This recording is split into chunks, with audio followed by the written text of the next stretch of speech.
Контентаа эхлэхээс өмнө хэрвээ та манай сувгийн лайк, subscribe мөн хонхон дээр дарвал дараачийн удаад орох сонирхолтой мэдээллүүдийг цаг алдаагүй авах боломжтой байдаг гэдгийг сануулъя. Тайлагдашгүй бүхэнд шимтэгч талт ертөнд сувг.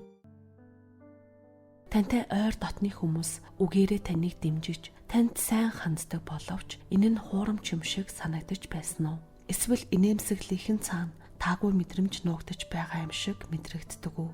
Хүний сэтгэл зүг судалдаг хамгийн агуу судлаачдын нэг Карл Юнг хүний ухамсарын гүнд оршдог нэгэн чухал ухагтхууны талаар ярьсан нь сүүдэр гэх ойлголт юм. Сүүдэр гэдэг нь бид өөрсдөөсөө хүртэл нууж хүлээн зөвшөөрөхөөс татгалздаг дотоод мөн чанар бөгөөд энэ нь бид бусадтай хэрхэн харилцаж байгаагаар дамжин илэрдэг байна. Хүн хэн нэгэнд атаархах, үзэн ядалт, гомдол тээхдээ түүнийгээ нуухыг хичээдэг боловч бүрэн нууж чаддаггүй. Үүний шинж тэмдгүүд нь анзаарагдамгүй боловч сайн ажиглах юм бол ил байж байдаг. Өнөөдрийн дугаартаа тантай ойр дотны гих хүмүүс дотроо битүүхэн атаархал, далд дайсагнал, танаас илүү гарах гэсэн далд хүсэл тээж явааг нь таних баттай 7 шинжийг хэлж өгье. Хамгийн ихний шинж бол нарийн маягаар илэрдэг үл хүндлэл юм. Атаархал, далд дайсагнал шууд илэрдэггүй. Зарим хүн үүнийг хорон нарийнтай үг, ёжлсон хэлбэрээр илэрхийлж байдаг. Тэд таны эмзэг мэдрэмтгий хүлээж авдаг зүйлсийг зориуд илэглэж, тоглоом шоглоом болгодог. Та үүнийг анзаарч тэдэнд хэлэхэд зүгээр л тоглосон штэ. Чи их эмзэг юм. Чи тоглоом ойлгодоггүй юм байна зэргээр хариулдаг.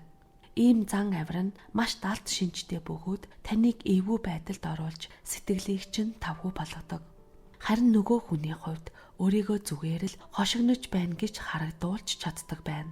Гэвч таны эмзэг сэдвүүдээр чин дөрөөлөн байнга им үйлдэл гаргах нь далд үл хүндлэл, таагүй хандлага тээж явдгийг нь илэрхийлж байдаг.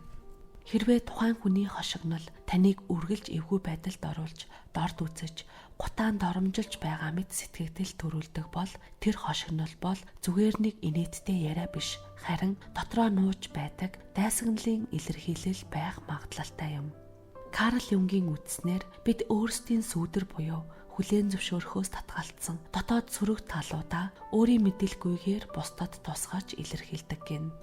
Тиймээс хэн нэгэн таны тодорхой зан чанаруудыг байнга ёжилж, нарийн болгодог бол тэр хүн өөрийн дотоод асуудлаа танаар дамжуулан илэрхийлж байх боломжтой юм. Хоёр дахь шинж бол далдуур таныг хорлох үйлдэлтэй нь холбоотой байдаг. Тантай ойр дотн байдаг хэн нэгэн таны амжилтанд дургуутсаж, өөрийгөө танаас дор орчихвээ гэсэн мэдрэмжийг авч байгаа бол таныг далдуур хорлох оролдлого хийж байх магадлалтай юм. Энэ нь юу хэлж байна вэ гэхээр танд алдаатай зөвлөгөө өгөх, танд чухал гэсэн мэдээллийг мартсан дүрс гэж хэлэхгүй өнгөрөх, буруу зүгчийг зааж өгөх, танд асуудал үүсгэх зүйлсийг санамсаргүй мэд хийдэг бол тэд үнэхээр санаандгүйгээр тэгээд байна уу? Эсвэл санаатайгаар үлдэж байна уу гэдгийг нь анхаарч ажиглах хэрэгтэй юм. Хэрвээ тэдний ийм үйлдэлүүд чухал үед чинь тогтмол давтагдаж байвал энэ үнэхээр санаандгүй үйлдэл үү гэдгийг өөрөөсөө асуух цаг нь болсон байна. Карл Юнгийн хэлснээр зарим хүн амьдрал дээр алдаа гаргах, амжилтанд хүрэхгүй байх, эсвэл зорилгодоо хүрч чадахгүй байх тохиолдолд уур бухимдал, өөрийгөө голох мэдрэмжүүд үүсч би муу байна, би хангалтгүй байна гэдгээ хүлээн зөвшөөрдөггүй. Харин аз жаргалтай, амжилттай байгаа хүнд саадхийн, хойш татаж, өөрөөсөө дор байлгах гэж оролддог байна. 3 дахь шинж бол далд өрсөлдөөн. Зарим хүн таныг амжилт гаргаж байгааг хүлээн зөвшөөрч чаддаггүй бөгөөд таны амжилтыг мэдмэгцээ өөрийгөө илүү болгож харагдуулахыг хүсдэг. Та тэдэнд өөр тохиолдсон сайхан зүйлээ хуваалцмагц, баяр хүргэхийн оронд өөрийнхөө тухай ярьж эхэлдэг. Хэрвээ та амжилтаа ярвал би ч бас иймэрхүү амжилтанд хүрсэн, эсвэл би бүр илүү хийсэн гэх мэтээр хариулдаг. Ийм далд өрсөлдөөн ихэнхдээ өөртөө итгэлгүй байдлаас үүдэлтэй байдаг. Таны гэрэлтэж байгааг харах нь тэдний өөрийгөө үнэлэх үнэлэмжийг нь ганхуулдаг учраас тэр юм. Хэрвээ тухайн хүнтэй ярилцах бүрд бүх зүйл өрсөлдөөн шиг болж хувирдаг бол энэ нь тухайн хүний дотоод гомдол, хүлээн зөвшөөрөгдөөгүй таагүй мэдрэмжүүдийг нь илэрхийлж байх магадлалтай. Карл Юнгийн үздснээр сүүдрийн шилжилт гэх ойлголт бий. Энэ нь Хүмүүс бусдаас өөрийн бий болгож чадаагүй чанаруудыг олж харж, түүнээс болж бухимдаж хорсохыг хэлдэг байна. Иймээс өөрийгөө хангалтгүй дорд гэж мэдэрдэг хүн энэ мэдрэмжтэйгээ нүүр тулахын оронд бусдыг доош нь хийх эсвэл өрсөлдөөн үүсгэх замаар өөрийгөө өргөх гэж оролддог гэнэ. Дөрөвдөх шинж бол таны амжилтанд баярлаж чаддаггүй. Танд дургүй дотроо сөрөг мэдрэмж тээж яваа хүмүүс үүнийгээ илдэг зангаар халахалж чаддаг байна. Танд тулгарч буй асуудлыг үл тоомсорлон юу ч биш штэ. Иймхийн өмнө санаа зовоод байгаа юм уу? Гэх мэтээр таны асуудлыг жижиг асуудал мэтээр ханддаг. Таныг амжилт үзүүлэхэд тэдний баярлаж буйн илт хуурамч эсвэл огт баярлсан шинжгүй байдаг. Энэ хандлага нь ялангуяа таны амьдралын чухал мөчүүдэд тод мэдрэгддэг байна. Жинхнээсээ таныг дэмжиж, таны өмнөөс баярлаж байгаа эсхийг шууд мэдэх амаргүй. Гэхдээ цаг хугацааны явцад таны амжилт хүнд хэцүү үеүүдэд үзүүлдэг хариу үйлдэлүүдээр нь тодорхой болдог юм.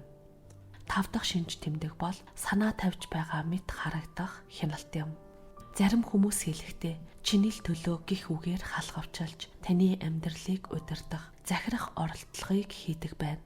Тэд таны хийх гэж буй бүх шийдвэрийг шүмжилж, чи өөрөө шийдэж чадахгүй гих ойлголтыг шууд бус байдлаар төрүүлдэг.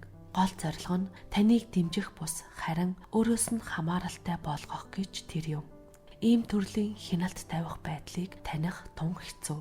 Яагаад гэвэл энэ нь сэтгэлийн мэд зөвлөгөө, санаа тавьж байгаа дүрээр халахлагдсан байдаг.